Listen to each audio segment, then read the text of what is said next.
तारीख 2 जून साल 2023, दिन शुक्रवार। नमस्कार दोस्तों, इस वक्त आप सुन रहे हैं TV9 डिजिटल चैनल पर अपना पसंदीदा प्रोग्राम पॉडकास्ट और मैं हूं आपके साथ आपका हमजुबान संजीव चौहान।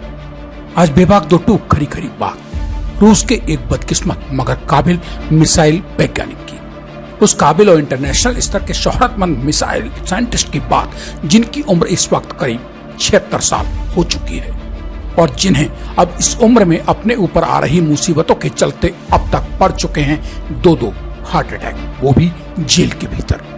रूस ने ऐसे काबिल और मशहूर टॉप हाइपरसोनिक अपने ही मिसाइल वैज्ञानिक के खिलाफ देशद्रोह का मुकदमा चलाना शुरू कर दिया है। खबरों के मुताबिक रूसी सरकारी एजेंसियों ने शीर्ष मिसाइल वैज्ञानिक अनातोली मास्लोव के अलावा 2 अन्य वैज्ञानिकों पर भी देशद्रोह का आरोप लगाया है।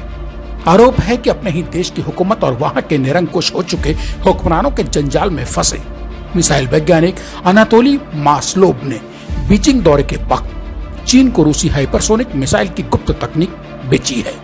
रूसी अधिकारियों की माने तो गुरुवार यानी 1 जून 2023 को सेंट पीटर्सबर्ग में अनातोली मास्लोव और 2 अन्य वैज्ञानिकों के खिलाफ मुकदमे का ट्रायल शुरू हो चुका है। यह तीनों ही हाइपरसोनिक मिसाइल वैज्ञानिक साइबेरियाई शहर नोवोसिर्स्क में स्थित एक संस्थान में काम करते थे। रूस की संसद ने इसी साल अप्रैल में देशद्रोह के लिए अधिकतम सजा 20 साल से आजीवन कारावास करने के लिए मतदान किया था। रूसी राष्ट्रपति कार्यालय क्रेमलिन ने बयान जारी कर कहा है कि तीनों ही संदिग्ध वैज्ञानिकों के खिलाफ देशद्रोह के गंभीर आरोप हैं।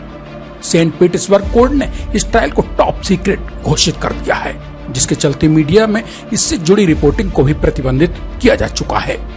मास्लोव के वकील को भी सार्वजनिक रूप से बयान देने से बचने की नसीहत दी गई है। बैठे बिठाए ही मुसीबत में फंसे 76 साल के मास्लोव के करीबी सूत्रों की माने तो मिसाइल वैज्ञानिक को नोवोसिर्स्क में पिछले जून में गिरफ्तारी के बाद से 2 बार दिल का दौरा पड़ चुका है। ऐसे में रूसी एजेंसियों की हिरासत में होने के बाद भी उनका काफी समय जेल के बजाय जेल के अस्पताल में गुजरा है। गिरफ्तारी के बाद इलाज कर रहे डॉक्टर उनके फैमिली डॉक्टर की लिखी हुई दवाइयां भी नहीं दे रहे हैं। उन्होंने कहा कि वे जेल में हैं और निश्चित रूप से उनकी सेहत ठीक नहीं है। मास्लोव रूस के top science institute Khristianovich institute of theoretical and applied mechanics में प्रोफेसर और शोधकर्ता थे। गिरफ्तार तीनों रूसी वैज्ञानिक हाइपरसोनिक मिसाइल विशेषज्ञ हैं। यह रूस की नेक्स्ट जनरेशन की मिसाइलों को बनाने में जुटे हुए थे, जो कम से कम आवाज से 10 गुना तेज उड़ने में सक्षम हो सकती हैं। Khristianovich institute of theoretical and applied mechanics में काम करने वाले दूसरे वैज्ञानिकों ने गिरफ्तार किए गए अपने इन तीनों ही साथियों के समर्थन में 15 मई को एक खुला पत्र जारी किया था। इसमें उन तीनों वैज्ञानिकों को निर्दोष बताया गया है। उन्होंने कहा था कि ये तीनों वैज्ञानिक रूसी विज्ञान की सेवा करने के लिए खुद को समर्पित किए हुए थे।